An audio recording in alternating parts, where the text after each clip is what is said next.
Matter का ये आपका अगला वीडियो है। अपने पिछले वीडियोस में मैंने आप लोग को क्या क्या पढ़ाया था, पूरा मैटर का क्लासिफिकेशन।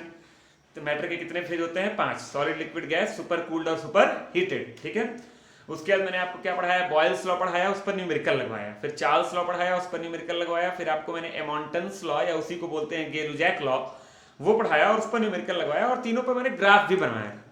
अब धीरे धीरे हम आगे बढ़ते हैं। एक छोटा सा लॉ आता है अवोगाड्रो लॉ, हो सकता है आज के लास्ट में मैं उसको आपको बता दूं। उसके पहले मैं जो आज के वीडियो में डिस्कस करने जा रहा हूं वो चीज है आइडियल गैस। क्या है बोलिए, आइडियल गैस या ideal gas equation. Ideal gas और उससे रिलेटेड आइडियल गैस इक्वेशन। अच्छा, अगर कोई तुमसे पूछे कि बताओ what do you mean by ideal gas, जैसे अभी कोई आदमी तुमसे पूछ रहे कि आइडियल गैस का मतलब क्या है, तो बच्चे सोचने लगते हैं आइडियल गैस का मतलब क्या है। हम लोग बोलते हैं कि ये हमारे आइडियल है, वो हमारे आइडियल है। कोई एक्टिंग करता है तो बोलते हैं अमिताभ बच्चन हमारे आइडियल है, ठीक है। कोई पॉलिटिक्स में जाता है तो नरेंद्र मोदी हमारे आइडियल है। सबके अपने अपने आइडियल होते हैं, ठीक है। तो उसी तरह से दिमाग में आती है कि आइडियल गैस का मतलब क्या होगा। तो चलिए बताता हूं आपको। आइडियल गैस का मतलब होता है जो सारे के सारे गैस लॉ को 100% फॉलो करे। सारे के सारे गैस लॉ, क्या ठो गैस लॉ पढ़े हो भैया, 3 तो पढ़े हो, बॉयल्स लॉ, चार्ल्स लॉ और एमॉन्टन्स लॉ। तो जो भी गैस इन तीनों गैसियस लॉ को 100% फॉलो करेगी, that gas is called ideal gas. And उससे रिलेटेड जो इक्वेशन होगा, that equation is called ideal gas equation. तो आपको एक चीज और बताना चाहूंगा मैं, दुनिया में कोई भी चीज परफेक्ट आइडियल नहीं होता है। जब अगर कोई इंसान वास्तव में आइडियल बन जाए तो भगवान है, भगवान ही आइडियल होते हैं और कोई आइडियल नहीं होता है, ठीक है। तो आइडियोलॉजी को पाना इतना आसान नहीं है। आपको बता दूं, ब्रह्मांड में कोई भी गैस जो है सही मायने में आइडियल है ही नहीं। कोई ऐसी गैस है ही नहीं जो सारे के सारे गैस लॉ को 100% फॉलो करती हो। लेकिन फिर भी हम अपना एक फ्रेम बनाते हैं कि अगर किसी ने, हम कहते हैं कि अगर किसी ने इन तीनों गैस लॉ को, बॉयल्स को, चार्ल्स को, एमॉन्टन्स को 100% फॉलो किया तो हम बोल देंगे कि that gas is ideal gas. तो मान के चलते हैं, लेकिन हकीकत में कोई भी गैस आइडियल गैस होती नहीं। लेकिन थ्योरी अलग होता है, प्रैक्टिकल अलग होता है। हमेशा हमारी प्रैक्टिकल वैल्यू थ्योरेटिकल फार्मूले से निकाली गई वैल्यू से क्या करती है, डिफर करती है। जैसे बॉयल लॉ पढ़े हैं कि P1 V1 बराबर P2 V2, यही तो पढ़े हो। अब अगर मैं तुमको P1 दे दूं 1 ATM, V1 दे दूं 10 लीटर, P2 दे दूं 2 ATM, तो कई लोग कहेंगे तुम्हारा V2 क्या निकलेगा, V2 बराबर क्या आएगा, 5 लीटर, यही तो आएगा। लेकिन अगर तुमको इन्हीं आंकड़ों के साथ भेज दिया जाए लैब में 1, 10 और 2 और कहा जाए लैब में निकालिए प्रैक्टिकल वैल्यू ऑफ V2, तो वो एग्जैक्ट 5 नहीं आए, वो 4.8 हो सकता है 5.3 आ जाए, एग्जैक्ट 5 लीटर नहीं आएगा। मतलब उसने इस फार्मूले को फॉलो नहीं किया, मतलब वो गैस आइडियल नहीं है। तो जो आइडियल नहीं है वो क्या है, वो रियल है। जो होता है उसको क्या बोलते हैं, रियल। और जहां तक हम पहुंचना चाहते हैं उसको हम क्या बोलते हैं, आइडियल। लैब में तुमने कॉपी पे सॉल्व किया तो एग्जैक्ट 5 आ गया फार्मूला, क्योंकि तुमने बॉयल लॉ का लगाया और एग्जैक्ट 5 आ गया। लेकिन लैब में यही डाटा लेके जाओगे और V2 लैब में निकालने की कोशिश करोगे फाइनल वॉल्यूम, तो आपका 5 लीटर नहीं आएगा, 5 से वेरी करेगा। इसका मतलब आपकी गैस आइडियल नहीं है, वो रियल है। और अगर एग्जैक्ट 5 लैब में भी आ गया तो आप कह सकते हैं कि हमारी गैस क्या है, आइडियल है। चाहे वो हाइड्रोजन हो, चाहे वो ऑक्सीजन हो, चाहे वो कार्बन डाइऑक्साइड हो, चाहे वो नाइट्रोजन गैस हो। तो आइडियल गैस, मेरे ख्याल से ये टर्म आपको समझ में आ गया होगा कि आइडियल गैस में क्या कहना चाह रहा था आपसे, ठीक। अब देखिए मैं धीरे धीरे आगे बढ़ रहा हूं आइडियल गैस इक्वेशन के डेरिवेशन की ओर। तो मैं एक डेरिवेशन करने जा रहा हूं, बड़ा सिंपल सा डेरिवेशन, बहुत ध्यान से इसको देखिएगा, ठीक है। अच्छा, मान लो कोई गैस है, ये कोई गैस है। अच्छा, गैस की प्रॉपर्टी को कौन डिफाइन करता है, उसका टेम्परेचर, उसका प्रेशर और उसका वॉल्यूम। तो मैं इस गैस का टेम्परेचर ले लिया T1, प्रेशर ले लिया P1 और वॉल्यूम ले लिया V1। T1 P1 V1 ये क्या है, इनिशियल स्टेज ऑफ गैस। बोलो क्या है, इनिशियल स्टेज ऑफ गैस। अब देखिए मैं क्या करने जा रहा हूं, बहुत ध्यान से देखिएगा। अब मैं क्या कर रहा हूं, इसका जो है टेम्परेचर कांस्टेंट कर दे रहा हूं, टेम्परेचर कांस्टेंट। एकदम ध्यान से देखिएगा, खड़ाक से आपको समझ में आएगा। मैंने क्या कांस्टेंट कर दिया बच्चा, टेम्परेचर कांस्टेंट कर दिया। अगर टेम्परेचर कांस्टेंट कर दिया तो गैस की कंडीशन बदल गई, गैस नहीं बदल गया, गैस वही पुराना वाला है, गैस की कंडीशन बदल गई। टेम्परेचर यहां पर क्या था T1 और टेम्परेचर कांस्टेंट है, तो यहां भी टेम्परेचर क्या होगा T1, कोई परिवर्तन नहीं होगा, ना टेम्परेचर घट रहा है ना बढ़ रहा है। अच्छा, मैंने प्रेशर जो है में चेंज किया, तुम चाहो तो बढ़ा लो, तुम चाहो तो घटा दो। मान लो तुमने प्रेशर बढ़ा दिया, P1 से बढ़कर प्रेशर हो गया P2, अब तो नया सिंबल देना पड़ेगा ना। तो बताओ वॉल्यूम बदलेगा कि नहीं बदलेगा? बताओ वॉल्यूम बदलेगा कि नहीं बदलेगा? बिल्कुल बदलेगा। तो वॉल्यूम बदल के क्या हो गया? मान लो वॉल्यूम बदलकर हो गया V, बोलो क्या हो गया? V। कई लोग बुरा मान जाते, क्यों नहीं V2 लिख रहे हो? अरे सिंबल है हमारा, जो मन करेगा हम वो लिखेंगे। कई लोग कहते हैं यहाँ पे सब 111 वाला था, यहाँ अजीबो गरीब लिख दिए हो, प्रेशर को P1 से P2 कर दिए, तो वॉल्यूम को भी V1 से V2 कर दो, क्यों V लिखे हो? अभी कुछ देर बाद मेरी मर्जी भाई, सिंबल है, मैं यहाँ लिखूं हाथी, और हाथी का मतलब final volume of the gas, मैं इस V की जगह हाथी लिख दूंगा, कहूं हाथी का मतलब होता है final volume of the gas. मेरी मर्जी है, मैं उसको V लिख रहा हूं, इसका क्या अर्थ है अभी कुछ देर में आपको समझ में आ जाएगा, ठीक है। तो ये क्या है बोलो? Initial temperature of the gas. ये क्या है? Initial pressure of the gas. ये क्या है? Initial volume of the gas. ये क्या है? Final temperature of the gas, जो इनिशियल के बराबर है। ये क्या है? Final pressure of the gas. और ये क्या है? Final volume of the gas. मैंने V2 ना लिखकर उसको क्या लिखा है? V लिखा है, ठीक है। और ये बीच में कॉमा लगाए थे, कॉमा हटा ही दे रहे हैं, ठीक है। तो आइए अब देखिए मैं क्या कर रहा हूं। अब मैं इस गैस का कांस्टेंट करने जा रहा हूं प्रेशर। बच्चा क्या कांस्टेंट कर दिया? प्रेशर। पहले गैस नहीं बदल रही है, ध्यान देना। पहले गैस की कंडीशन थी ये, अब उसका कंडीशन चेंज होकर हो गई ये। गैस नहीं बदल रही है, गैस की कंडीशन बदल रही है, गैस की कंडीशन बदल रही है। अब मैं इस गैस का प्रेशर कांस्टेंट कर दिया। तो जब तुम प्रेशर कांस्टेंट करोगे तो P2 का क्या रहेगा? P2 ही रहेगा, नो चेंज इन प्रेशर। और ये T1 बदल कर हो गया T2, और V बदलकर हो गया V2। अब मैंने V2 कर दिया, कोई दिक्कत नहीं। अगर मैं इसको V2 लिखता, अब चाहिए लिखना चाहिए लिख लीजिए, तो ये V3 हो जाता, और क्या होता, ठीक है। सिंपल्स है केवल।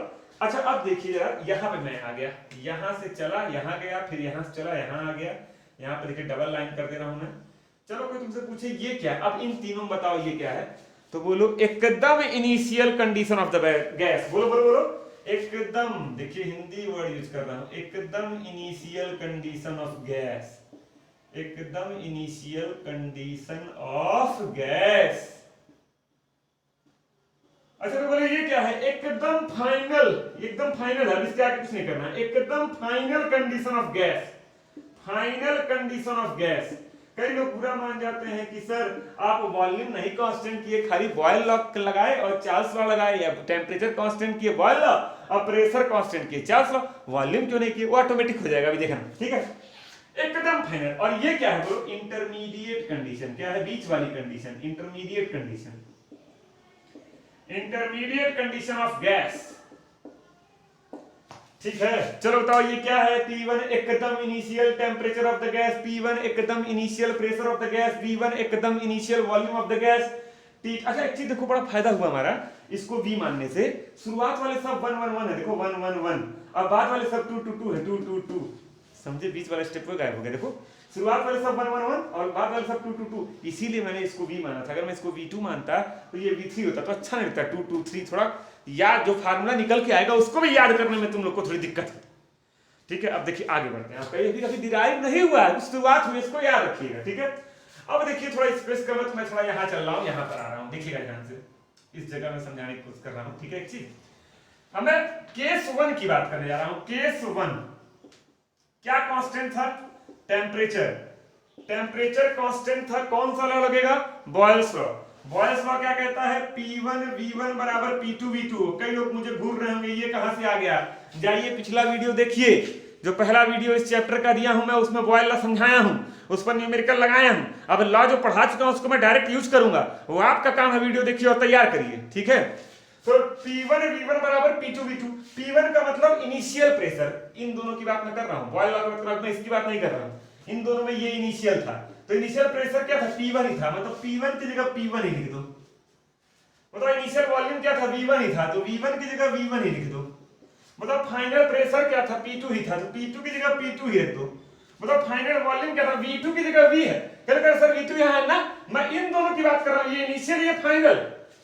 टेम्परेचर कांस्टेंट है, बॉयल लॉ लगा रहा हूं, तो ये आपका P1 V1 और ये आपका P2 V2, तो V2 की जगह V है, V रखो, V दिखाई दे रहा है।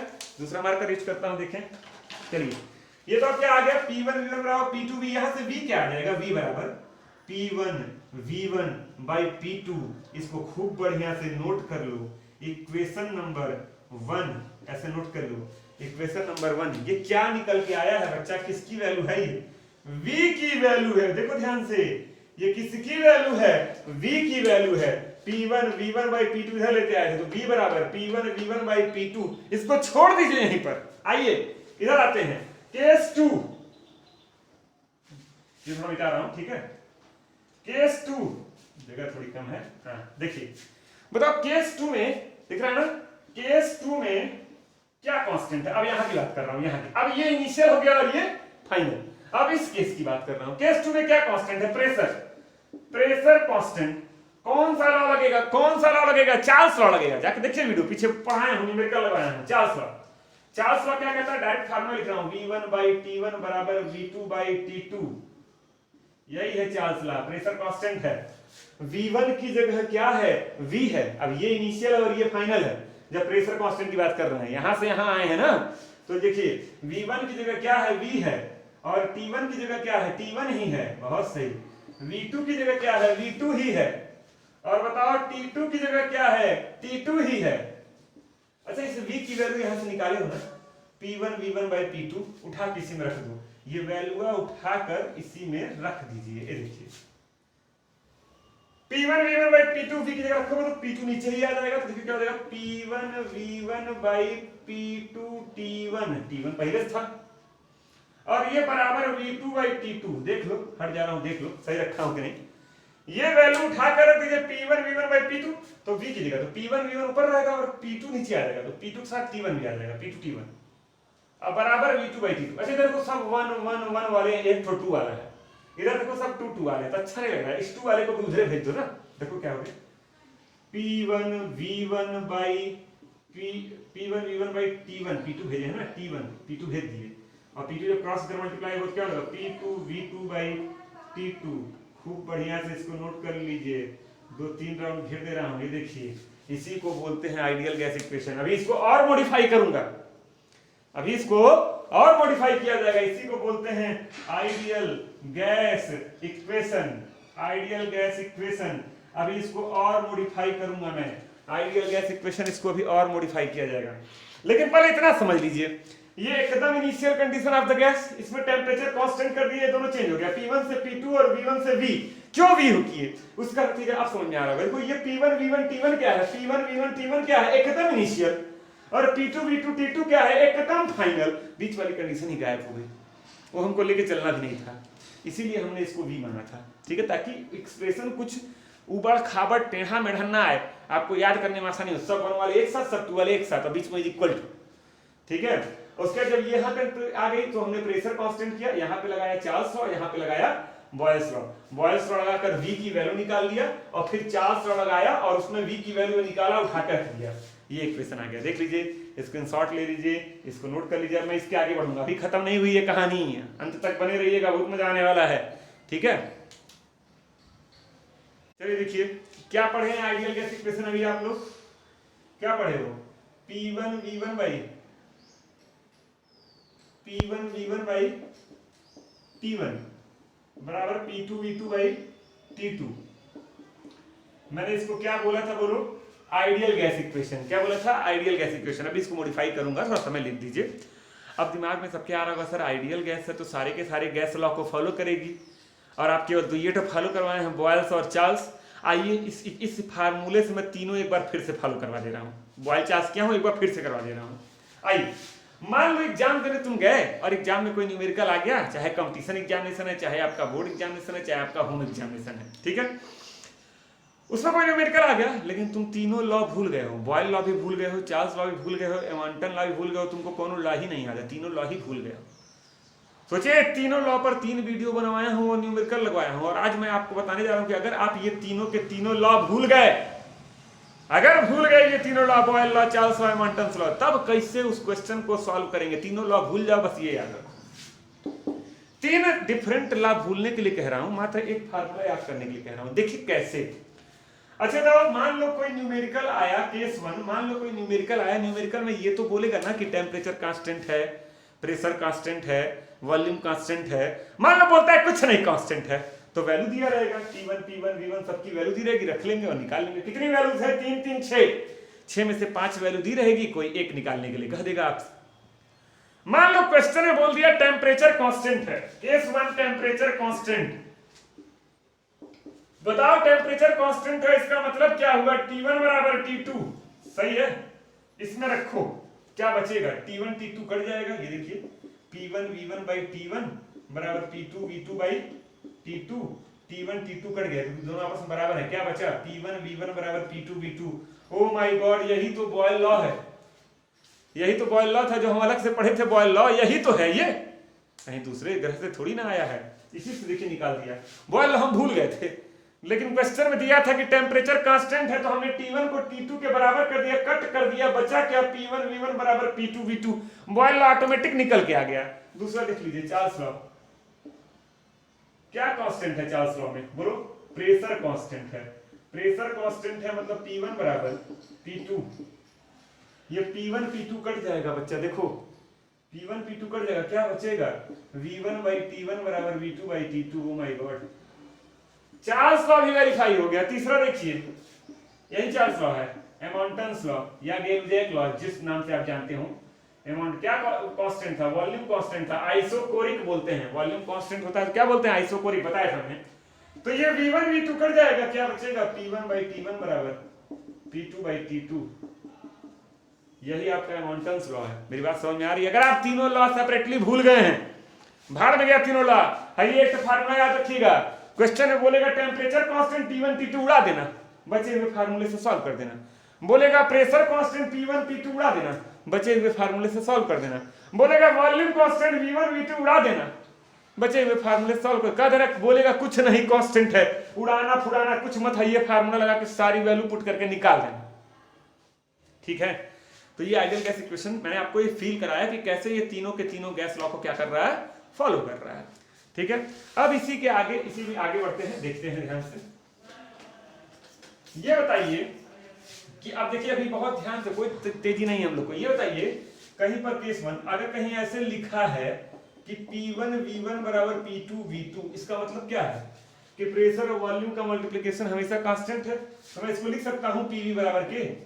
थोड़ा दिमाग पे जोर डालो, अगर पिछले वीडियोस को अच्छे से पढ़े होगे तो इसी फार्मूले से ये लाए थे हम। प्रेशर वॉल्यूम का मल्टीप्लिकेशन हमेशा कांस्टेंट होता है, यानी P1 V1 बराबर के और P2 V2 बराबर के, P3 V3 बराबर के, तो यानी P1 V1 बराबर P2 V2। अगर ये लिखा हो तो हम 1 1 हटाकर PV बराबर के लिख दिए, ठीक। केस 2 अगर कहीं लिखा हो V1 बाई T1 बराबर V2 बाई T2, तो 1 1 हटाकर मैं लिख सकता हूं V बाई T बराबर के, नहीं समझे। केस 3 अगर कहीं लिखा हो P1 बाई T1 बराबर P2 बाई T2, तो 1 1 हटा के या 2 2 हटा के हम P by T equal to क्या लिख सकते हैं, के लिख सकते हैं, सही है, सही है ना। केस 4 जो सबसे मेन केस है, अगर कहीं लिखा हो P1 V1 बाई T1 बराबर P2 V2 बाई T2, अरे ये तो आइडियल गैस इक्वेशन है बच्चा, ये क्या है, आइडियल गैस इक्वेशन है। ये तीनों एकदम initial condition of the gas, ये तीनों एकदम final condition of the gas. अब देखो मैं 1 1 1 हटा दे रहा हूं, तो क्या बचा PV by T equal to के, सही है गलत है, सही है, सही है ना। अच्छा मैं क्रॉस मल्टीप्लाई कर रहा हूं, ये तो PV इक्वल टू क्या हो गया KT, सही है ना, PV इक्वल टू KT। अच्छा एक्सपेरिमेंट से, फ्रॉम एक्सपेरिमेंट्स, कई एक्सपेरिमेंट किए गए अलग अलग गैसेस पे, फ्रॉम एक्सपेरिमेंट्स, एक्सपेरिमेंट से इस K की वैल्यू निकाली गई, इस K की वैल्यू आई NR, बोलो क्या आई NR, N और R क्या है बता रहा हूं, K की वैल्यू क्या आई NR, इसी में उठा के रख दो, तो PV इक्वल टू क्या आ गया बच्चा NRT। अभी सबका मतलब बता रहा हूं अलग क्या है, PV इक्वल टू क्या आ गया NRT, इसी को बोलते हैं असली वाला आइडियल गैस इक्वेशन, मतलब बेसिकली इसी को बोलते हैं, कई लोग इसको भी बोलते ही हैं, इसको भी और इसको भी, इन दोनों को आइडियल गैस इक्वेशन बोलते हैं, ठीक है। क्या बोलते हैं, ideal gas equation, ideal gas equation. ध्यान रखो, कई बच्चे सोचते हैं सर ये कब लगाएंगे, कब ये लगाएंगे। अब जब दो प्रेशर दिया हो, दो वॉल्यूम दिया हो, दो टेम्परेचर दिया हो, या एक टेम्परेचर देके एक टेम्परेचर पूछ रहा, जब एक ही क्वेश्चन में दो दो बार बात किया हो, या तो प्रेशर किया तो वॉल्यूम किया तो टेम्परेचर की, तो चुपचाप ये लगाना। और खाली एक प्रेशर दिया हो, एक वॉल्यूम दिया हो और टेम्परेचर पूछ रहा हो, तो ये लगाना, देखने से ही लग रहा है यार, दो दो डेटा दिया रहेगा तो ये लगाएंगे, एक ही डेटा दिया रहेगा तो ये लगाएंगे, तो दोनों इंपॉर्टेंट है। ज्यादा क्वेश्चन इस पे आता है, इसका मिक्सिंग भी किया जाता है आगे के कई चैप्टर्स में, ठीक है, तो ज्यादा इस पे आता है। इस सब का मतलब मैं अलग से बता रहा हूँ, इसको आप नोट कर लीजिए, स्क्रीनशॉट ले लीजिए, फिर मैं मिटाकर आगे बताता हूँ इसके हर शब्द का क्या मतलब है। देखिए हमारा आइडियल गैस इक्वेशन लिखा हुआ है, PV is equal to NRT. कोई पूछे पी क्या है तो बच्चे बोलते हैं प्रेशर ना, प्रेशर ऑफ आइडियल गैस, तो पूरा बकायदे लिखना है, लिखा हुआ है pressure of ideal gas. V क्या है, volume of ideal gas. N का मतलब number of mole of ideal gas, ideal नहीं लिखा है, number of mole of gas. अच्छा मोल कैसे निकालते थे, मोल कैसे निकालते थे, याद है फार्मूला? मोल कॉन्सेप्ट पढ़ाकर चैप्टर नंबर 1 के 12-13 वीडियो डाल रहा हूं मैं, ठीक है, अभी तक मेरे ख्याल से 6-7 वीडियो डाल चुका हूं मैं चैप्टर 1 का। तो ये ध्यान रखिएगा कि उसमें मैंने मोल कॉन्सेप्ट पढ़ाया हूं। इसका मोल का एक फार्मूला आप सिंपली जान जाओ, वेट बाई मोलर वेट होता है, weight by molar weight, weight in gram divided by molecular mass या atomic mass, weight in gram divided by molecular mass या एटॉमिक मास, ठीक है। Number of mole of gas हो गया। T temperature in kelvin of gas, हमेशा kelvin में, degree Celsius में नहीं, कई बच्चे डिग्री सेल्सियस में दिया होता है वही रख देते हैं ना, हमेशा केल्विन में। 273 जोड़ के पूरी वैल्यू होती है 273.15 जोड़ना होता है, लेकिन 0.15 को नेग्लिजिबल मान लेते हैं, 273 जोड़ देते हैं डिग्री सेल्सियस में, और किस में कन्वर्ट हो जाता है वो, केल्विन में, ठीक। आर देखिए क्या है कि नई चीज यही आपको मिल रही है, आर यूनिवर्सल गैस कांस्टेंट। इसकी कई वैल्यू होती है बच्चा, ये देखो इसकी एक वैल्यू होती है 0.0821 एटीएम लीटर पर केल्विन, एटीएम लीटर, एलटी माने लीटर है, ठीक है, पर केल्विन पर मोल। इसी को आप ऐसे देखते होंगे के पे इनवर्स, मोल पे इनवर्स, तो जैसे आपका मन करे वैसे आप पढ़िए। एक 0.0821 एटीएम लीटर पर केल्विन पर मोल, ठीक है। इसी की एक वैल्यू और होती है 0.083, लग रहा है सर बेहोश हो गए हैं क्या, 0.0821 और 0.083, देखिए कितना माइनर सा चेंज है, 0.083 बार लीटर पर केल्विन पर मोल। देखो एटीएम की जगह क्या हो गया, बार। अगर क्वेश्चन में प्रेशर बार में दिया हो तो ये वैल्यू ले लेना, अगर एटीएम में दिया हो तो ये वैल्यू। कई लोग कहते हैं सर एक कैच दिया तो है, क्यों दो अलग अलग बार याद करें, थोड़ा सा तो फर्क है, आंसर लगभग सेम आएगा, लेकिन अगर एग्जाम में ध्यान दे दिया यूनिट पे ना कहीं, तब नंबर काट लेगा। तो याद रहे अगर प्रेशर बार में दिया है, बार में, तो ये वैल्यू रखना है 0.083, भले सॉल्व तुम मन में यही लिख कर देना, कोई दिक्कत नहीं है। अगर प्रेशर एटीएम में दिया है तो ये वैल्यू रखना, ठीक है। अच्छा कैलकुलेटर सर इतना कम डिफरेंस क्यों आता है, क्योंकि आप लोग को मैं इसी चैप्टर के पहले वीडियो में बताया था कि 1 एटीएम इज इक्वल टू होता है 1.01 बार। देखो इन दोनों में कितना कम का डिफरेंस है, देखो 0.01 का डिफरेंस है। इसी माइनर डिफरेंस की वजह से यहाँ भी डिफरेंस क्या होता है, बहुत माइन्यूट होता है, ठीक है। अब देखिए इसको आप इसका एक वैल्यू और होता है 8.31 जूल पर केल्विन पर मोल। अब कई लोग कहेंगे सर ये वैल्यू आप कब यूज करेंगे, बता रहा हूं अभी, ठीक है। आपको अभी फिलहाल फोकस करना है इन दो वैल्यूज पे, इस पर और इस पर। राइट नाउ इस फार्मूले के लिए ये दो वैल्यू पे आपको डिस्कस करना है। एक वैल्यू और होती है 1.987, इसी को कई लोग अप्रॉक्स मान लेते हैं 2, 987 है तो 2 मान लेते हैं, ठीक है। 2 कैलोरी पर केल्विन पर मोल, CAL का मतलब कैलोरी, इतनी वैल्यू याद रखिए। इन दोनों का इस्तेमाल आप करेंगे only in the case of energy, only in, अलग से नोट कर लो, only in the case of energy. चलो बताओ ये P क्या एनर्जी है, नहीं, V क्या एनर्जी है, नहीं, N क्या एनर्जी है, नहीं, T क्या एनर्जी है, नहीं। जब कोनो एनर्जी है नहीं तो R की वैल्यू एनर्जी वाले रखेंगे क्या, नहीं। तो R की ये वैल्यू हमेशा रखते हैं, एटीएम में प्रेशर हो तो ये, बार में प्रेशर हो तो ये, हमेशा यही वैल्यू रखते हैं, ठीक है। और लेकिन जो है ये जूल एनर्जी की यूनिट है और कैलोरी एनर्जी की यूनिट है, तो ये दोनों वैल्यू का तब इस्तेमाल करेंगे जब एनर्जी जूल में दी है तो ये, अगर किलो जूल में दी रहेगी तो उस एनर्जी को जूल में कन्वर्ट कर लेना, और या कैलोरी में दी है तो ये डायरेक्ट 2, R की वैल्यू 2, ठीक है। तो ये पूरा डेटा आप नोट कर लें। अच्छा कई लोग कह रहे हैं इतना बड़ा बड़ा तो यूनिट है, वैल्यू से ज्यादा बड़ा तो यूनिट है, तो यूनिट हम दूसरे ग्रह से लेके नहीं आए हैं, इसी फार्मूले से लेके आए हैं। ये बताओ इस फार्मूले से मैं ये लिख सकता हूं क्या कि R is equal to PV/NT, लिख सकता हूं R is equal to PV/NT। बताओ P क्या है, P की यूनिट क्या है, एटीएम, अगर एटीएम है तो V की यूनिट क्या है, एटीएम इंटू लीटर, N की यूनिट क्या है, मोल, और T की यूनिट क्या है, केल्विन। अरे R बराबर आ नहीं गया ATM लीटर पर केल्विन पर मोल, वही तो आया है।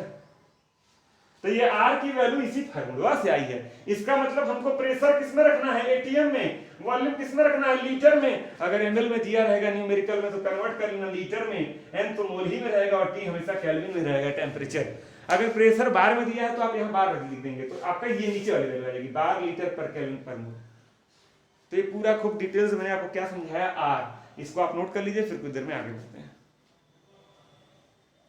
देखिए बस 5-10 मिनट में मैं कंक्लूड करूंगा। अच्छा याद रहे न्यूमेरिकल में इसके बाद जो वीडियो लेके आऊंगा उसमें लगवाऊंगा, ठीक है। ये वीडियो ऑलरेडी आधे घंटे के करीब का हो गया है। तो अभी इस आइडियल गैस इक्वेशन से रिलेटेड कुछ और फार्मूले हैं, इंपॉर्टेंट फार्मूले हैं, तो वो मैं आपको बता दे रहा हूँ। और उसके बाद इन सारे फार्मूले पे न्यूमेरिकल अगले वीडियो में आधे घंटे 35 मिनट का एक वीडियो लेके आऊंगा, जिसमें आपको लगभग 10-12 न्यूमेरिकल मैं लगवा दूंगा। तो याद रहे थ्योरी तो पढ़ना ही पढ़ना है, लेकिन थ्योरी तैयार के साथ साथ अगर आप न्यूमेरिकल आपसे नहीं लग रहा है तो ये सारी थ्योरी पढ़ने का कोई मतलब नहीं। तो न्यूमेरिकल को भी, उस वीडियो को भी पूरा देखिए और लगाइए। अगर आप बुक से बहुत ज्यादा न्यूमेरिकल लगा ले रहे हैं, आपको लग रहा है कहीं कोई न्यूमेरिकल नहीं फंस रहा है, तब कोई बातें नहीं, मत देखिए, ठीक है। अच्छा देखिए आइडियल गैस इक्वेशन क्या है, बोलो PV = nRT, ठीक है, सही है। इससे PV को उधर भेज दो तो P = क्या हो गया, N/VRT। अब मैं आपको नहीं बताऊंगा, चैप्टर 1 के वीडियो में बताया था, number of mole upon volume of solution in litre, इसको क्या बोलते हैं, कंसंट्रेशन। तो P = CRT। इसी को एक चीज और बोलते हैं, मोलैरिटी। तो मैं लिख सकता हूं P = mRT। तो अब आपकी मर्जी, आप ये दोनों फार्मूले को याद रखें। C का मतलब कंसंट्रेशन, मतलब क्वेश्चन में कंसंट्रेशन डायरेक्ट दिया रहेगा तो आप लिख देंगे, और m का मतलब मोलैरिटी, मोलैरिटी। तो ये भी एक फार्मूला है, ठीक। दूसरा देखिए, ये तो PV = क्या होता है, बोलो nRT, सही जा रहे हैं, PV = nRT। मैं इसको क्या कर रहा हूं, देखो क्या बोल रहा हूं, इसको ऐसे लिख रहा हूं, PV, नंबर ऑफ मोल का फार्मूला क्या होता है, W/मोलर वेट। अच्छा कई बच्चे कंफ्यूज होते हैं, सर इस m और इस m में क्या फर्क है, ये मोलैरिटी है, एकदम क्लियर कट नोट कर लो। इस m का मतलब मॉलिक्यूलर वेट है, मॉलिक्यूलर मास है, ठीक है। फार्मूले से देखो ना, नंबर ऑफ मोल का फार्मूला होता है weight in gram divided by molecular या एटॉमिक वेट, तो दोनों फर्क है, ठीक है। R और T आप जान ही रहे हैं क्या है, लिख दिया। इस V को उधर भेज दो, तो देखो P = W/V/RT/m। कई लोग सोचो पड़ गए होंगे ये क्या हो गया, अरे m को इधर खिसका दिया RT के नीचे तो RT/m, और W के नीचे इस V को लेके जाके रख दिया, वेट बाय वॉल्यूम। बताओ वेट बाय वॉल्यूम को क्या बोलते हैं, डेंसिटी। ये देखिए P = क्या हो गया, D माने डेंसिटी, DRT/m। यहां से D बराबर क्या हो गया, PM/RT, प्राइम मिनिस्टर RT। सबका मतलब आपको पता है, बस यही ध्यान रहे। इस m का मतलब क्या है, molecular weight of gas, molecular mass of gas, और इसका मतलब क्या है, density of gas, density of ideal gas, density of ideal gas. और R क्या है बता चुका हूं, P क्या है बता चुका हूं, T क्या है बता चुका हूं। तो ये दो फार्मूले भी, एक ये और एक ये, याद रखिएगा। गैस की डेंसिटी से रिलेटेड भी न्यूमेरिकल आते हैं, गैस के कंसंट्रेशन से रिलेटेड भी न्यूमेरिकल आते हैं, तो ये याद रखिएगा। यहां से एक चीज आपको और पता चलती है कि pressure is directly proportional to concentration. R constant है, अगर हम टेम्परेचर कांस्टेंट कर दें तो प्रेशर कंसंट्रेशन के क्या हो जाएगा, directly proportional to each other. तो ये तीन फार्मूले हो गए, एक ये 4 हो गए, एक P1 V1/T1 = P2 V2/T2 और एक PV = nRT। इन्हीं चारों पर कम से कम मेरी कोशिश रहेगी सब पर 2-2 3-3 न्यूमेरिकल, मतलब लगभग 10 11 12 क्वेश्चन मैं आपको अगले वीडियो में लगवा दूं। इसको खूब बढ़िया से तैयार कर लीजिए। Thank you.